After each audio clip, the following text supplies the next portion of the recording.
Hello, and thank you all for joining me for the Fiscal Year 2021 proposed budget presentation. Normally, I would be presenting this address in front of a live audience with hundreds of people in attendance, but the past couple of months have been anything but normal. There are a lot of things I wanted to say, and quite frankly, I struggled over the proper words. So I'm just going to lay it out here, and I'm not going to sugarcoat it. This budget is not pretty. This isn't the budget I wanted to be unveiling today, but it is the budget that we have to have right now. It's fiscally responsible and provides the essential services Knox County residents need and many of the amenities we have all come to expect from our government. Now, do we want more? Of course we do. But we must first address our needs before we get to our wants. That's what this budget does. It's designed to responsibly carry us through the next 12 months.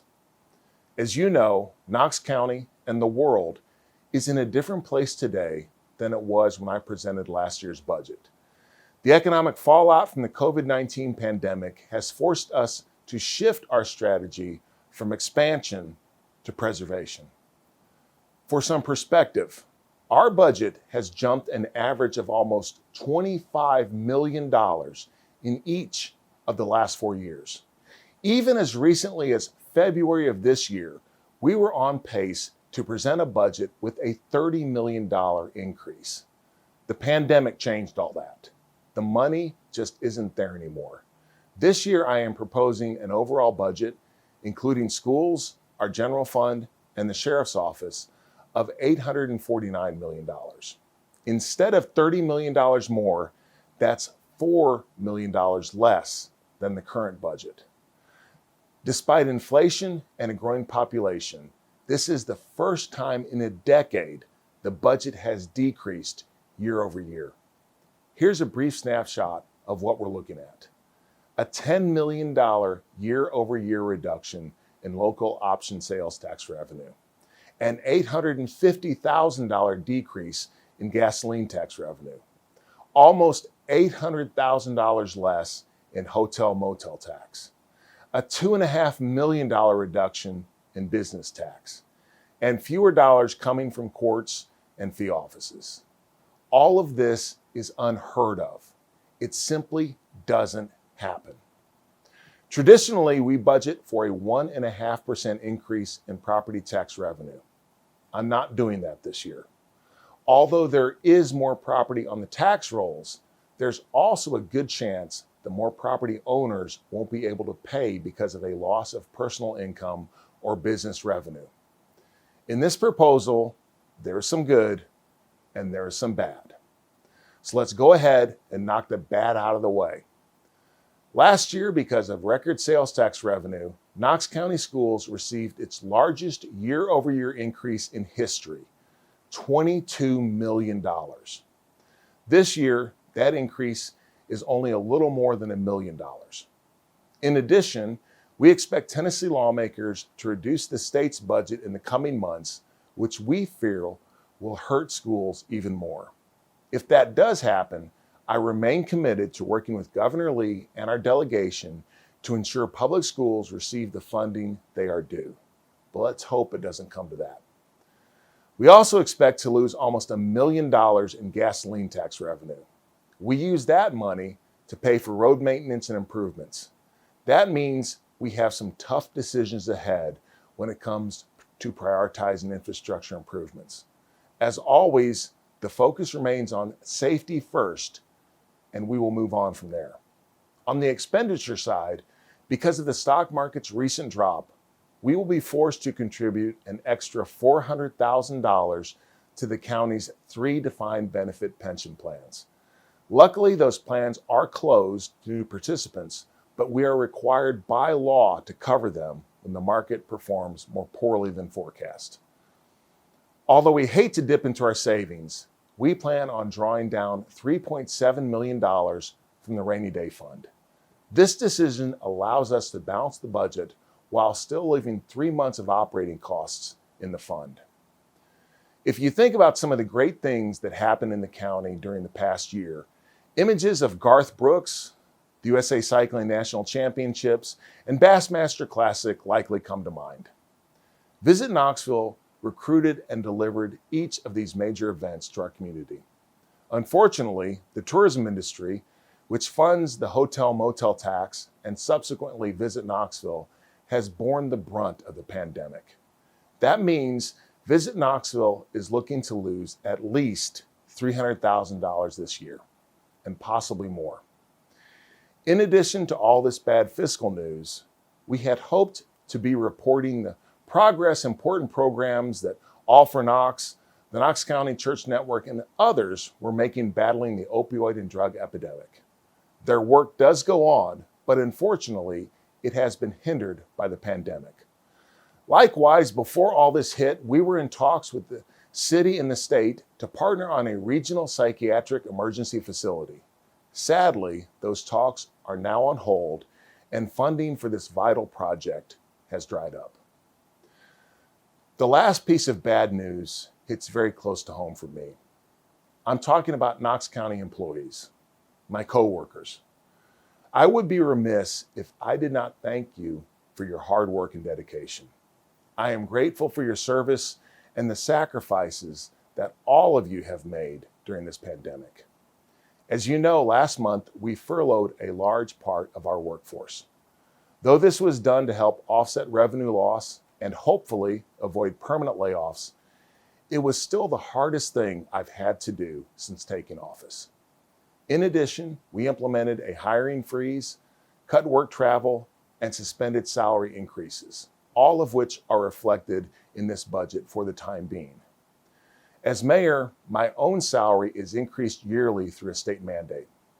I don't think it's right to take a raise when I'm asking all the other hardworking employees in Knox County to forego theirs. So I'm donating this money to create a scholarship that will benefit a Knox County employee's child who attends the Tennessee College of Applied Technology, Knoxville. Now, enough with the doom and gloom. I'm pleased to say that I am not raising your property taxes. Many of us are struggling to make ends meet, and it wouldn't be right to demand more money from our neighbors who are having a hard enough time supporting their own families. I believe that just as people must live within their means, so should government. More money going to government means less money for private investment, less money for consumer spending, and less money available for small businesses to make payroll, all of which are vital as we begin an economic recovery. During my campaign, I said I wouldn't raise taxes, and I stand by that.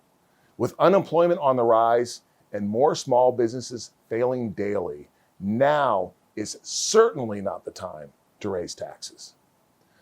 Although gasoline tax is down, engineering and public works will still receive more than $77 million for continued infrastructure improvement projects and, importantly, safety improvements to dangerous roads and intersections. In addition, earlier this year, we set aside $2.65 million for flood mitigation in the areas hit the hardest by the unprecedented rainfall of the last couple of years. And we continue to explore partnerships with the City of Knoxville and the state of Tennessee for projects that will benefit all of us.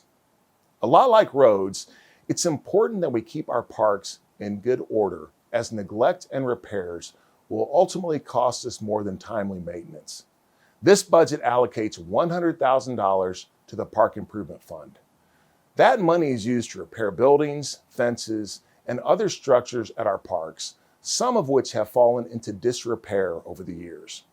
We are also providing $300,000 to resurface a number of playgrounds and $39,000 to work in conjunction with the Appalachian Mountain Bike Club to continue maintenance throughout the county's 29-mile trail system.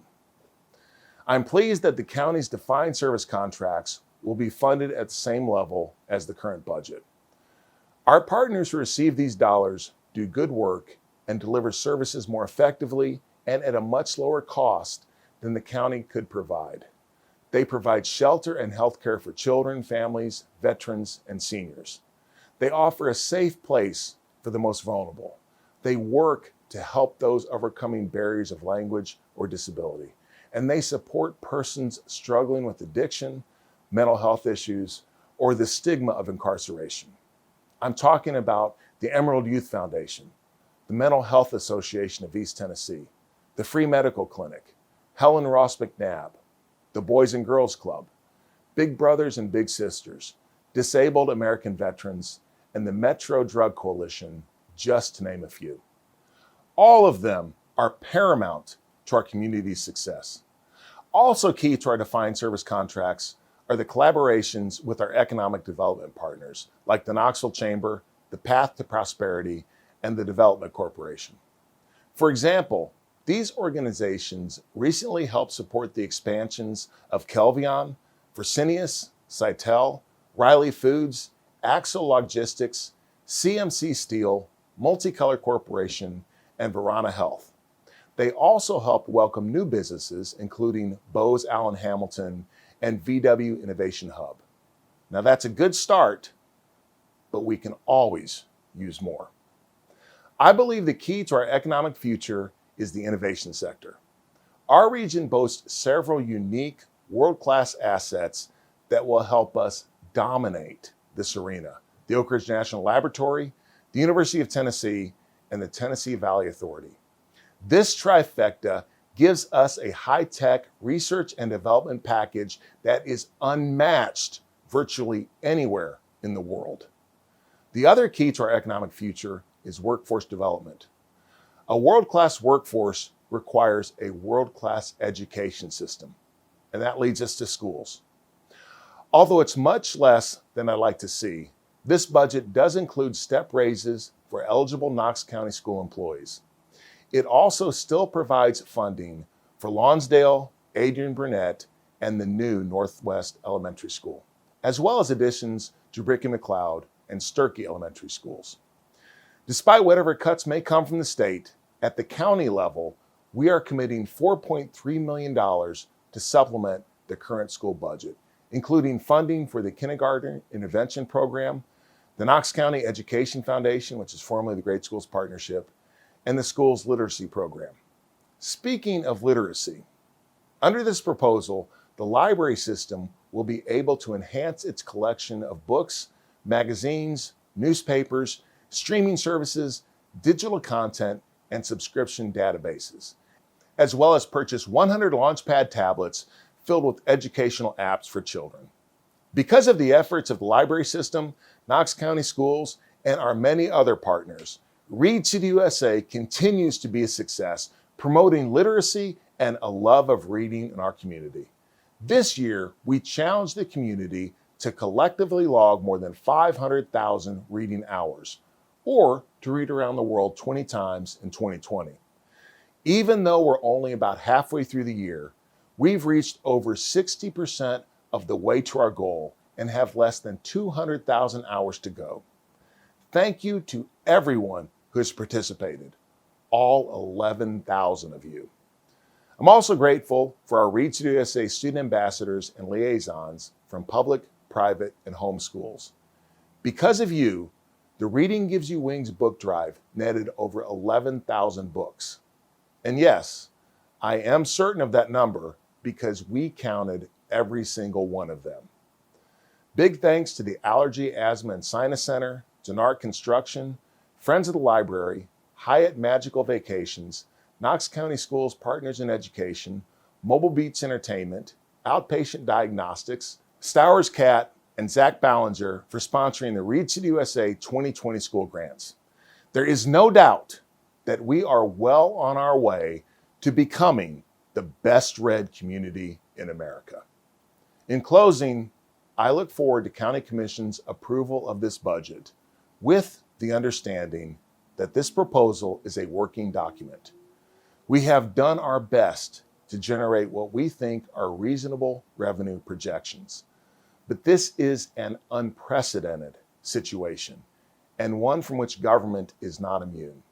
There's a chance we will come before County Commission a number of times over the fiscal year to amend the budget in case conditions worsen or if they improve. My hope is that our assumptions and projections are too conservative and that amendments to the budget will be positive. That's what we've aimed for anyway. But the world has quickly become a most uncertain place, and there are no guarantees that will be the case. But there is one thing that I will guarantee. Knox County will get through this, and we will be stronger than before. William Ellery, a signer of the Declaration of Independence, said, "Difficulties are meant to rouse, not discourage. The human spirit is to grow strong by conflict." Whether it's been a war, an economic crisis, or a pandemic, this country has seen its share of conflict and adversity. Americans have always risen to the occasion. More than anyone else, Tennesseans have always risen to the occasion. And we will again. Here in Knox County, we will survive. We will persevere. We will overcome. And ultimately, we will thrive. That's what we do. Just like this budget, it might not be pretty for a while, but we're going to be okay. And then we're going to be good. And then we will be great. Thank you for watching.